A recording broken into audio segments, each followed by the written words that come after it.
Գիտեիք, որ Արագածոտնի մարզում թաքնված է մի ամրոց, որն ավելի հին է, քան թվում է, եւ ունի գաղտնիքներ, որոնք հաճախ շահարկվում են։ Ահա 3 փաստ Դաշտադեմի ամրոցի մասին, որոնք պետք է իմանալ։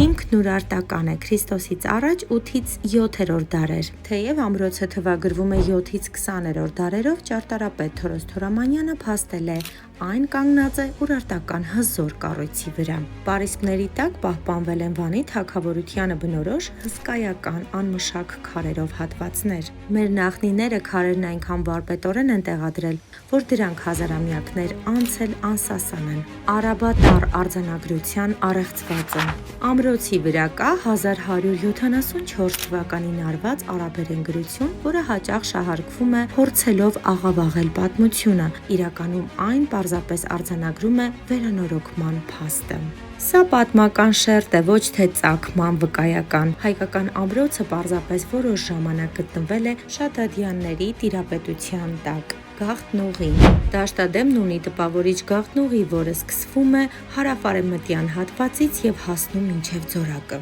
Ըստ լեգենդի, այն այնքան լայն է եղել, որ կարելի էր անցնել նույնիսկ ձիով։ Այսօր մուտքը դեռ երևում է, գրավելով արկածասերներին։ Իսկ դուք գրեք մեկնաբանության հատվածում եղել եք այստեղ, թե նոր բացահայտեցիք։